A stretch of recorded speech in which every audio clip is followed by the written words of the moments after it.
Welcome back to Philadelphia, Pennsylvania.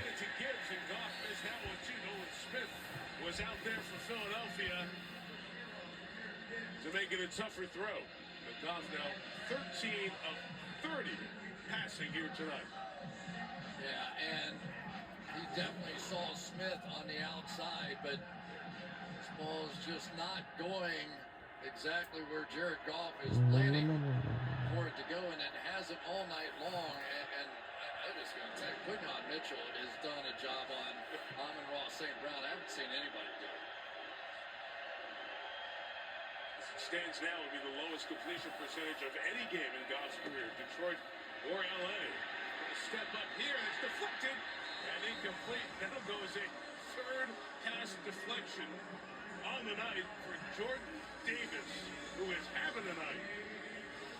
Need to put him on the Olympic volleyball team. He's been batting them everywhere tonight. And those are huge plays. Those are plays that just destroy offensive drives. But you can see Jared Goff, how many times you ever seen him do a jump pass? Like, this is not his game. Get him under pressure, you get him moving off the spot. It's not the way he wants to play, and they're out of play action because it's not effective. Third and 10, loading up here, throwing in the middle. There's Jameson Williams. Made a man miss, keeps the run alive to the 42-yard line. 27 on the game, and first down for Detroit, who didn't get points on this drive, are very much in this one. And these routes take a long time. You'll see how long this takes to develop a zone defense, working back inside, and it's one of the few times that we've seen Jared Goff step up, make a little move in the pocket, and have time to make that throw. When he has time, they've hit, I think, 3 big ones now. Correct. The Philadelphia 42-yard line. Play action, rush right at him. Not the time to complete it to Gibbs. As Jalix Hunt was bearing down on Goff.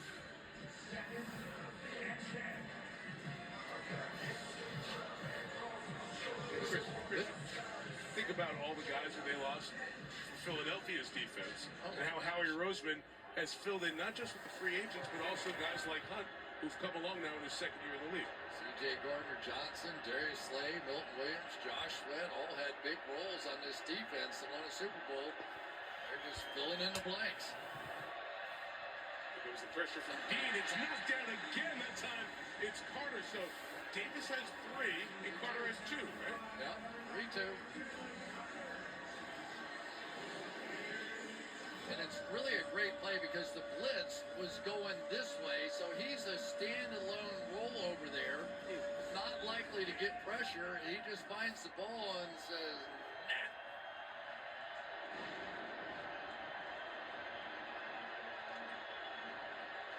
We also need to remember we're 1 field goal away from being a 1-score game, and the way this is going. Goff throwing, sideline, incomplete. Dean goes with Gibbs as Goff is picked up from the ground again by his offensive line. There is not a linebacker in the league that wants that assignment, right? Nakobe Dean has got to run with the speedster as he goes up the field. Here he is. Who wants that job? Not me. No, thank you. And stride for stride, making the play. They are deep at every position now. They really are deep at the edge. They're deep at the inside linebacker position, inside. The corners have been terrific tonight, too. And coming back from torn patella tendon, too, is Dean. It's surprising to see 5:10 left. Lions punting the ball. It is caught at the 20 by Gibson. That's where Philadelphia will take over. So Eddie rehab coming off torn patella tendon problem from the end of last year. This was part of it for Nakobe Dean. There's a little bit of ballet. The balance, the footwork, just every different bucket you can dip into, find a way back into the league, and here he is back on the field.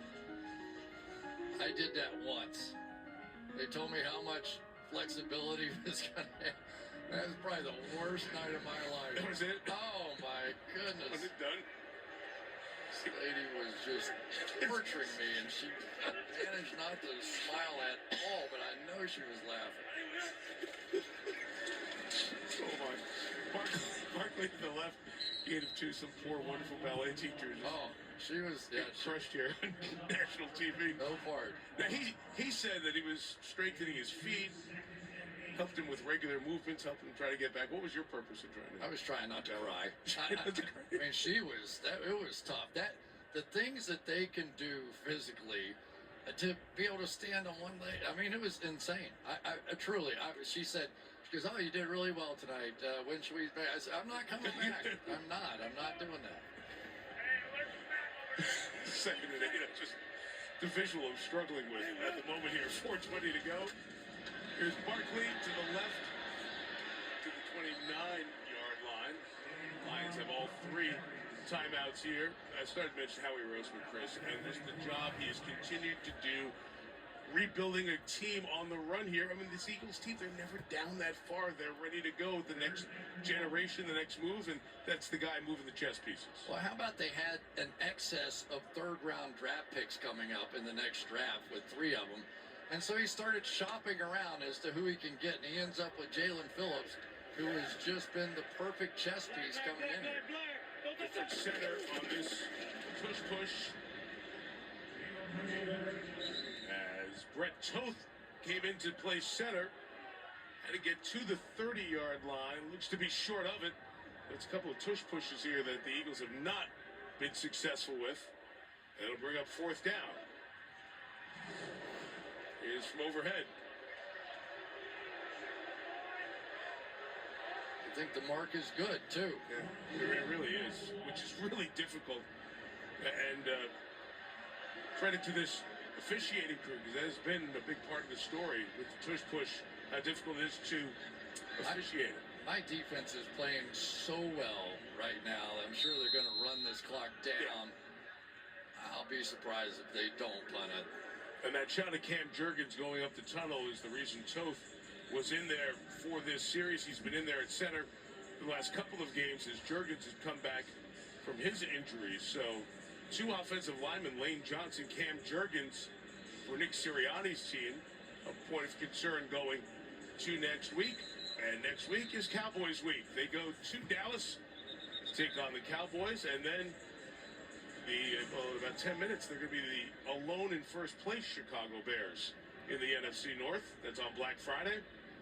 Then they go out to the Chargers, so you see the rest of the schedule with the Raiders and a couple of Commanders games on there.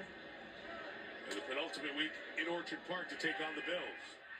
It's the Lions' last chance in this game.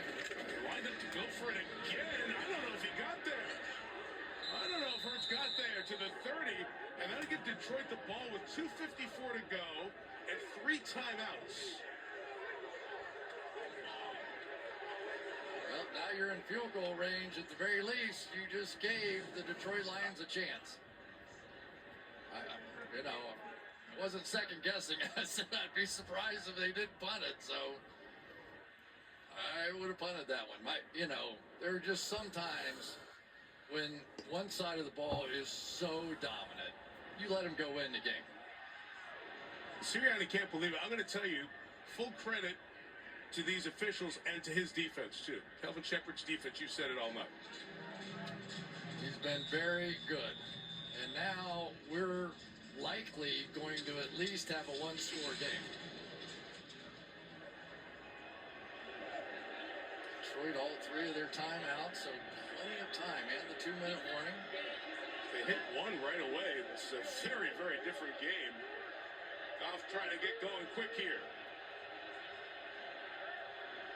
After the head scratcher from the Eagles, Goff spinning, firing, incomplete for Jameson Williams. That was Nakobe Dean running across the field with Jameson. There is somebody in Goff's face every single snap. Take a look at Nakobe Dean here. It has been pressure, it has been coverage, and it has been Nakobe Dean in front of 2 of the fastest players in the National Football League on consecutive drives. Mr. Cologne remains in at right guard for Detroit. Graham Glasgow in at center. Here comes pressure picked up by Montgomery, but the pressure goes right through Montgomery, and Goff is ruled down Whoa, what a big hit on Nakobe Dean. The pressure he brought as he went right through David Montgomery. Don't look if you're squeamish. Kobe Dean is going to blow up a 230-pound running back, and that's going to count as a knockout right there for the Philadelphia Eagles. He used to play offensive line back in the day. Wow. When he was growing up in youth football, play clock running down 3rd and 17. And Goff throwing in the middle. That one nearly intercepted. To Slot and St. Brown crossing from here. Field goal will be 54 yards, and it's on this side of the 2-minute warning. That wasn't a pass, it was a hook shot. He can't even get a throw off. He can't finish a throw. There he goes, being hit one more time in this game. 14 of 37. So they'll take a timeout on the Philadelphia side, talking about how they want to defend this on 4th and 17 with 2:03 to go. I know one thing for sure, I'd be trying a hard count here to see if I couldn't get 5 yards and kick this field goal. That would be my first choice. This is a long way to go against a defense that really hasn't given up anything. Right, and again, the wind has been a story all night. Dave Phipp was talking. He's the special teams coordinator. Used to be here with the Eagles. He was talking with Dan Campbell, and I think the conversation now is they're going to go for the field goal here. Trying to make it a one-score game with 2:03 and 3 timeouts. Goff is 2 for his last 18. We're talking about the guy who came into the game leading the league in completion percentage. I'm surprised it's that good. I mean, they have been... Not close. It's 2 weeks in a row. Yeah. I've seen 2 top-end NFL quarterbacks mentally broken down by this Philadelphia defense. Here's Bates from 54. Trying to make it a one-score game. And he nailed it. And it is 16-9. So we do have a one-score game with 1:58 to go. And it takes us under the 2-minute warning. That is one impressive kick, isn't it? You know what the wind's been like all night here, and he just drilled it. Remember, he had the extra point that he missed earlier from 48 yards after Jameson Williams had the penalty. And it's been a tough week or so for Bates. He had 2 kicks blocked last week. Both were very low in trajectory. But he nails that, and now here we're at 1:58 with 3 timeouts, as the Lions will have the option to kick it away and play defense and use the timeouts. Well, Keeps them away from having to take the onside kick chance here. And the only chance, really, the Lions had was the Eagles going for it on that 4th and 1, because if the ball's down here on the 20 or the 30, then they're not going to do anything. But they didn't make it. And I don't think they even really came close to making it. Not like there are any 4th down decision conversations going on in Philadelphia after last week. That was the story from the Monday night game in Green Bay with the questions of what happened to that 4th down and clock usage. Well, and now you clearly have a chance with 3 timeouts here. You've got to make this stop. They can't get a first down. Chevrolet postgame coming up. Melissa talks the stars of the game. We'll take a look at the big stories of this Sunday, number 11 in the NFL. A look ahead to next Sunday night at SoFi when the Rams host the Bucks. So Detroit does not declare an onside kick. They'll kick it away and try to use those timeouts to stop it. So you try one of those dirty kicks here and gain a little position, because if they're knocked back inside the 20. Some rain starts coming down for good measure. Uh-oh. So we'll come out to the 35-yard line. Rain and actually a little bit of snow flurries too. Something's going down. Anyway. A wintry mix. There you go. Well, the last time we were here, we had summary mix. That's right. But last year we were here and the field was covered in snow, and Saquon Barkley went dashing through the snow against the Rams in the playoffs. Now the Eagles need a first down as the Lions have 3 timeouts, and that defense has been pretty good thus far tonight. Remember, there are 2 different starters out for Philadelphia. Cam Jurgens, the center, is out. Lane Johnson, the right tackle, is out. Barkley. Forward to the 39. Lions take a timeout. 1:53 to go. Those are getting close. Saquon's not that far away. He really is not. And they're running some of those counters. And just when you're up around the line of scrimmage with Saquon Barkley in the lineup, you don't know. And for Jared Goff, this has been sort of uncharted territory for him. You mentioned Barkley getting close. He's got a 14-yard run tonight. He only has 2 runs over 20 yards this year. It feels so weird. It does. But I'll bet you, I'm willing to bet later in the year we're going to start seeing it. Because the way they're playing defense and Jalen's starting to run the ball a little bit, you wait and see. 2nd and 5. Lions grab the line. Barkley met by Jack Campbell. 2 yards there. Timeout Detroit. 1:49 to go. And we'll have a big 3rd down coming up. Jack Campbell's been some addition, hasn't he, for the Detroit Lions inside? He just sort of personifies everything that Dan Campbell wants in a middle linebacker, and he is one savage beast in there. If there was a transcript of our conversation with him this week, it would have been inside linebacker 101. It would have been. Oh, man, that was great. Just loved it. 3rd year out of Iowa, won the Butkus Award, best linebacker in college ball. And Kelvin Shepard trying to get his defense to get one more stop. Eagles going to spread him out here. And do you get Jalen Hurts running the ball when it matters? This seems to be when they do run it. 3rd and 3 becomes 3rd and 8 with a false start. False start, offense number 74. 5-yard penalty. There's no 10-second runoff. The clock was not running. 3rd down. Fred Johnson in for Lane Johnson. And now it gets a little more interesting. All right, Anzalone right there. Kind of faking his way in there. And there's the flinch from Fred. All right, so that backs it up to 3rd and 8.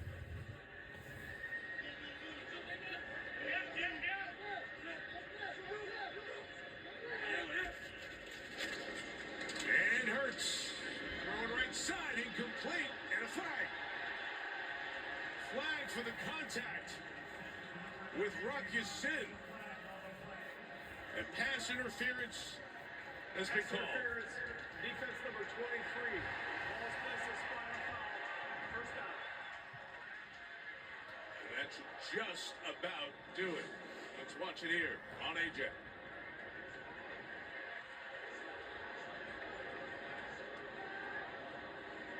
Oh, come on. Come on. That is terrible. That is an absolutely terrible call that's going to decide this football game. If anything, it's an offensive push. Eagles trying to manage the clock here and close it out. Barkley inside, 4-0. Lions will take their final timeout with 1:42 to go.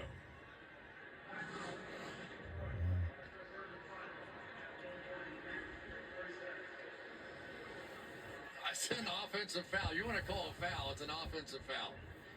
Wow.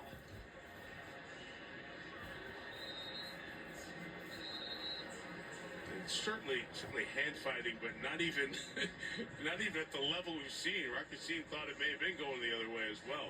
And he played a good game tonight. Sure did. And Dan Campbell has seen the frustration with calls in prime time already this year, and there's the stunned reaction of Rock Ya-Sin there. So no timeouts left, 1:43 to go. Barkley stopped. Clock will next snap should come around 56 seconds or so. Again, Philadelphia has one timeout left to maximize the runoff. And you run a play, take another 40 seconds off. You just be down to a punt with maybe 8 or 7 seconds left, unless they run around a little bit, can kill some time and not have to do that.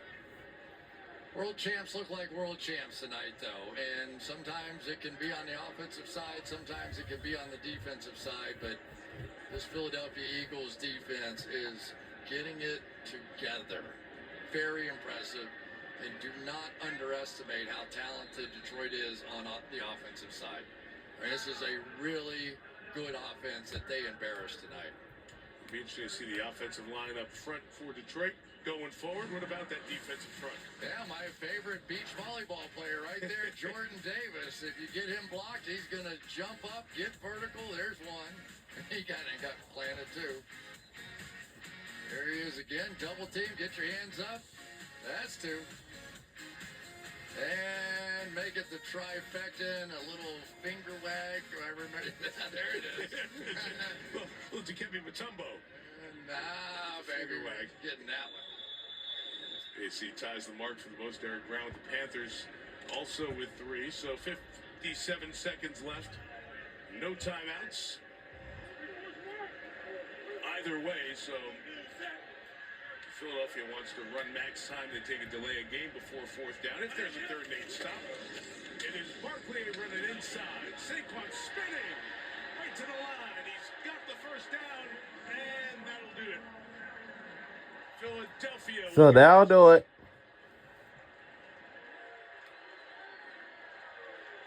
Big win. No matter how it happened, that's a big win for the Philadelphia Eagles.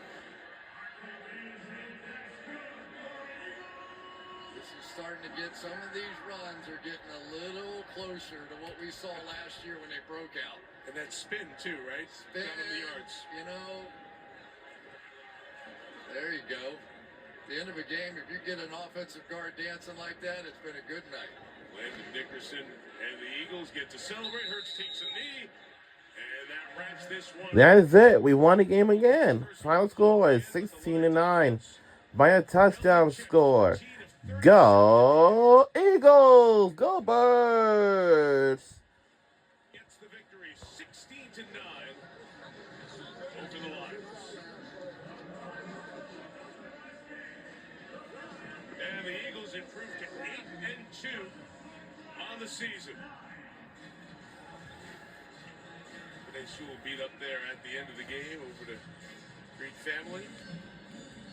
So Brandon Graham, who's back for the Eagles, playing yet another game, the most in Philadelphia Eagles history. Looks like our fans will be heading back to where they had to be. Whoever lives in Philadelphia, just get home safely. Just take the subway back. That's all. Joining the Rams atop the NFC. Stars of the game coming up on the Chevrolet postgame right after these messages. We'll be right back on the other side to wrap this up.